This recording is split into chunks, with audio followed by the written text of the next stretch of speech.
तो बात करने वाला हूँ मैं इस सर्कुलर के बारे में, सर्कुलर नंबर 125 जो कि 18 नवंबर 2019 को आया है, जिसके अंदर गवर्नमेंट ने यहाँ पे कुछ क्लेरिफिकेशन दी है, कुछ प्रोसेस बताया है जीएसटी रिफंड को फाइल करने के लिए। ठीक है दोस्तों, ये मास्टर सर्कुलर है। अगर आप इस सर्कुलर को डाउनलोड करना चाहते हैं तो वीडियो के डिस्क्रिप्शन में इसका लिंक मिल जाएगा।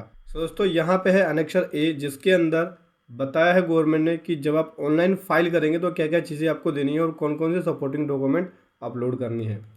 ठीक है दोस्तों, तो सबसे पहले पॉइंट में है refund of unutilise ITC on account of export without payment of tax. जब आप एक्सपोर्ट करते हैं विदाउट पेमेंट ऑफ टैक्स, तो जो आपके पास अनयूटिलाइज आईटीसी है उसका रिफंड क्लेम करते हैं, तो आपको ऑनलाइन चीज़ें क्या देनी होती है। सबसे पहले तो एक डिक्लेरेशन देना होता है अंडर सेक्शन 54 सबसेक्शन 3 के हिसाब से। ठीक है, दूसरा आपको अंडरटेकिंग देना होता है सेक्शन 16 सबसेक्शन 2 क्लोज सी के हिसाब से और सेक्शन 42 सबसेक्शन 2 के हिसाब से। उसके बाद स्टेटमेंट 3 देना होता है, ये सारा ऑनलाइन ही होता है। और स्टेटमेंट 3A देना होता है, स्टेटमेंट 3 यूटिलिटी के माध्यम से दे देते हैं, ये ऑनलाइन ही होता है। उसके बाद अब हम बात करते हैं सपोर्टिंग डॉक्यूमेंट की। तो क्या क्या अपलोड करना होगा, जीएसटीआर 2A की कॉपी अपलोड करेंगे उस रिलेवेंट पीरियड का जिसका आप रिफंड क्लेम कर रहे हैं। और उसके बाद आपको स्टेटमेंट देना होता है, statement of invoices annexure B के अंदर। मैं आपको एनेक्सर बी दिखा देता हूं दोस्तों। तो दोस्तों देख सकते हैं ये है एनेक्सर बी, जिसके अंदर आपको डिटेल देनी होती है, statement of invoices to be submit with application for refund of unutilise ITC. Unutilise ITC के साथ आपको एनेक्सर बी के अंदर डिटेल्स देनी होती है कि आपने जो इनवॉइस लिया है वो कौन कौन से इनवॉइसेस है, सर्विस का है, इनपुट का है या कैपिटल गुड्स का है, ये सारी चीज़ें। और जीएसटीआर 2A से रिकनसाइल करना होता है कि क्या इनवॉइस वो जीएसटीआर 2A में है या नहीं है। अगर वो जीएसटीआर 2A में नहीं है, कुछ इनवॉइसेस जो जीएसटीआर 2A में नहीं है जिसको आपने एनेक्सर बी में दिखाया है, तो उस इनवॉइसेस को आपको अपलोड करना होगा सेल्फ सर्टिफाइड करके ही। सेल्फ सर्टिफाइड करके उस इनवॉइसेस को अपलोड कर देंगे। ठीक है, अगला आता है सेकंड पॉइंट में refund of tax paid on export of services made with payment of tax. So दोस्तों जब आप एक्सपोर्ट कर रहे हैं सर्विसेज की विद पेमेंट ऑफ टैक्स, तो उस केस में आपको रिफंड जो क्लेम करना होता है उसके बारे में यहाँ पे बताते हैं। तो आपको ऑनलाइन क्या क्या चीज़ें देनी होती है, एक तो डिक्लेरेशन हो गया सेक्शन 54 सबसेक्शन 3 के हिसाब से, अंडरटेकिंग हो गया सेक्शन 16 सबसेक्शन 2 क्लोज सी के हिसाब से और सेक्शन 42 सबसेक्शन 2 के हिसाब से। यहाँ पे आप स्टेटमेंट 2 देते हैं। ठीक है दोस्तों, उसके बाद सेम वही जीएसटीआर 2A की कॉपी और स्टेटमेंट देना होता है एनेक्सर बी के अंदर, और सेल्फ सर्टिफाइड कॉपी देना होता है जो जीएसटीआर 2A में नहीं आ रहा। इसके अलावा आपको एक देना होता है यहाँ पे BRC या FIRC, ठीक, या कोई भी अदर डॉक्यूमेंट जो ये प्रूव करता है कि आपने सर्विस की सेल्स करी है। उसके बाद दोस्तों आपको यहाँ पे सेल्फ डिक्लेरेशन देना होता है अंडर रूल 91 सब रूल 1 के हिसाब से। अगला हम बात करें तीसरे पॉइंट में refund of unutilise ITC on account of supply made to SEZ unit या developer without payment of tax. जब आप SEZ यूनिट को या डेवलपर को सप्लाई कर रहे हैं विदाउट पेमेंट ऑफ टैक्स, तो उस केस में आपको रिफंड क्लेम करते हैं अनयूटिलाइज आईटीसी का। तो उस केस में आपको क्या क्या चीज़ें देनी होती है, डिक्लेरेशन हो गया अंडर सेक्शन 54 सबसेक्शन 3, स्टेटमेंट देते हैं यहाँ पे स्टेटमेंट 5 और 5A स्टेटमेंट, ये सारा ऑनलाइन ही है। डिक्लेरेशन दे देते हैं रूल 89 सब रूल 2 क्लोज F के हिसाब से, और एक अंडरटेकिंग देते हैं सेक्शन 16 सबसेक्शन 2 क्लोज C के हिसाब से और सेक्शन 42 सबसेक्शन 2 के हिसाब से। यहाँ पे आप सेल्फ डिक्लेरेशन भी देते हैं, अगर अमाउंट 2 लाख रुपए से कम है तो आपको सेल्फ डिक्लेरेशन देना होगा। अपलोड की बात करूँ तो आपको क्या क्या अपलोड करना होगा, जीएसटीआर 2A की copy, annexure be self certified copies जो इनवॉइसेस जीएसटीआर 2A में नहीं आ रहा, एनेक्सर बी में जो आपने दिखाया उसको, और यहाँ पे एक एंडोर्समेंट भी अपलोड करना होता है जिसके लिए अंडर प्रोविजन जो बताया गया रूल 89 सब रूल 1 के हिसाब से। अगला आता है फोर्थ पॉइंट में refund of tax paid on supply made to SEZ unit या developer with payment of tax. ऊपर वाला था विदाउट पेमेंट ऑफ टैक्स। ठीक है दोस्तों, यहाँ पे अगर आप विदाउट पेमेंट ऑफ टैक्स करते हैं तो ये आपको देना होता है। अब आता है with payment of tax. With payment of tax की बात करें तो लगभग सब कुछ सेम है, डिक्लेरेशन सेम हो गया यहाँ पे। ठीक है, ये भी डिक्लेरेशन सेम हो गया, यहाँ स्टेटमेंट 4 देना होता है आपको। ठीक है, और यहाँ पे अंडरटेकिंग बिल्कुल सेम वही चीज़ है, सेल्फ डिक्लेरेशन में देना होता है अमाउंट 2 लाख रुपये से कम है तो।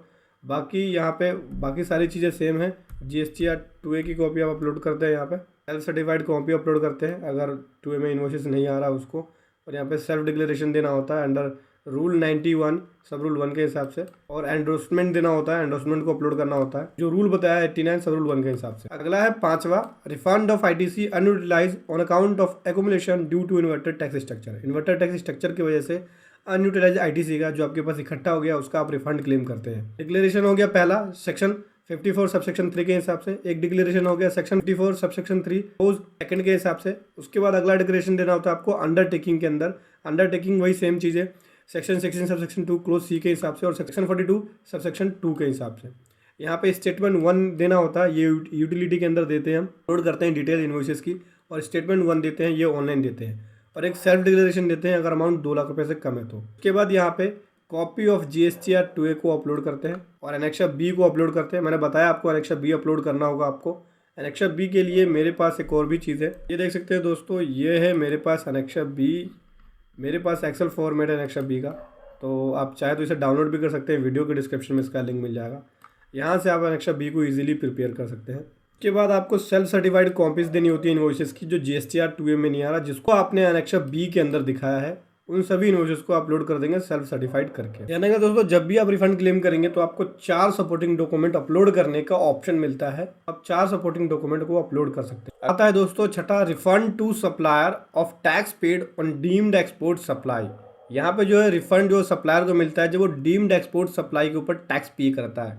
इस केस में इसको स्टेटमेंट 5B को अपलोड करना होता है, ऑनलाइन ही होता है, ये स्टेटमेंट देना होता है, ये डिक्लेरेशन देगा अंडर रूल जो है रूल 89 सब रूल 2 क्लोज जी के हिसाब से, और एक अंडरटेकिंग देगा सेक्शन 16 सबसेक्शन 2 क्लोज सी के हिसाब से और सेक्शन 42 सबसेक्शन 2 के हिसाब से, अगर अमाउंट 2 लाख रुपए से कम है तो। और यहाँ पे जो डॉक्यूमेंट अपलोड करना होता है नोटिफिकेशन नंबर 49/2017 के अंदर जो बताई गई है उसके हिसाब से, या फिर सर्कुलर नंबर 14 के अंदर जो बताई गई है उसके हिसाब से इसको डॉक्यूमेंट अपलोड करना होगा।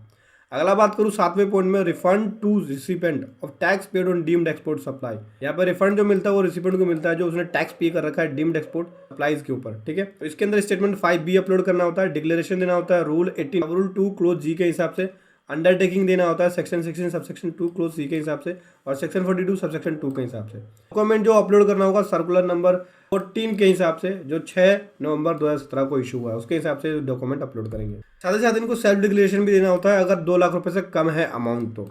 अगला मैं बात करूँ ए पॉइंट में, refund of access payment of tax. Refund जो है यहाँ पे अगर आप एक्सेस पेमेंट कर दिया टैक्स का, उसका क्लेम करते हैं तो आपको क्या क्या चीज़ें देना होता है। स्टेटमेंट 7 अपलोड करेंगे, अंडरटेकिंग देंगे सेक्शन 16 सबसेक्शन 2 क्लोज सी के हिसाब से और सेक्शन 42 सबसेक्शन 2 के हिसाब से, और एक सेल्फ डिक्लेरेशन दे देंगे अगर 2 लाख रुपए से कम है। इसके अलावा आपको कोई भी डॉक्यूमेंट अपलोड नहीं करना। 9वें पॉइंट में बात करूँ तो 9वें पॉइंट में आपको रिफंड क्लेम करते हैं, यहाँ पे हम जो टैक्स पे कर रखा है हमने इंट्रा स्टेट सप्लाई के ऊपर केस में, तो आपको यहाँ स्टेटमेंट 6 देना होता है और एक अंडरटेकिंग देना होता है सेक्शन 16 सबसेक्शन 2 सी के हिसाब से और सेक्शन 42 सबसेक्शन 2 के हिसाब से। उसके अलावा यहाँ भी कोई भी डॉक्यूमेंट अपलोड नहीं करना। Refund on account of assessment, provisional assessment, appeal, any other order. यहाँ पर जो रिफंड है किसी असेसमेंट की वजह से है, प्रोविजनल असेसमेंट की वजह से, अपील की वजह से या कोई भी अदर ऑर्डर की वजह से, उस केस में क्लेम करते हैं। सबसे पहले सेम अंडरटेकिंग सब में है, अंडरटेकिंग आपको देना होगा सेक्शन 16 का सबसेक्शन 2 क्लोज सी के हिसाब से और सेक्शन 42 सबसेक्शन 2 के हिसाब से, और एक सेल्फ डिक्लेरेशन देना होता है कि 2 लाख रुपए से अगर अमाउंट कम है तो आप सेल्फ डिक्लेरेशन दे देंगे। और यहाँ पे आपको एक रेफरेंस नंबर उस ऑर्डर का या कॉपी असेसमेंट या प्रोविजनल असेसमेंट को आपको यहाँ पे अपलोड करना होगा। रेफरेंस नंबर भी देना होगा, प्रूफ ऑफ पेमेंट का जो प्री डिपॉजिट आपने कराया है ये आप अपलोड भी कर सकते हैं डॉक्यूमेंट को। 11वें की बात करूँ तो refund of account of any other ground और रीजन, कोई रिफंड जो है या किसी और रीजन की वजह से, तो उस केस में आपको अंडरटेकिंग देना होगा एक section subsection T close C के हिसाब से और सेक्शन 42 सबसेक्शन 2 के हिसाब से। यहाँ पे एक सेल्फ डिक्लेरेशन भी देना होगा अगर 2 लाख रुपए से अमाउंट कम है तो। उसके बाद जो डॉक्यूमेंट आपको अपलोड करना होगा जो भी सपोर्टिंग डॉक्यूमेंट है एनी अदर रीजन के अंदर वो आप अपलोड कर सकते हैं। इस प्रकार से जब भी आप रिफंड क्लेम करें तो इन बातों का ध्यान रखें, इस लिस्ट का ध्यान रखें कि आपको कौन कौन से सपोर्टिंग डॉक्यूमेंट को अपलोड करना है। ये जो लिस्ट है, इस लिस्ट का जो लिंक है इस वीडियो के डिस्क्रिप्शन में मिल जाएगा, वहाँ से जाइए, डाउनलोड कीजिए, पढ़िए और समझिए।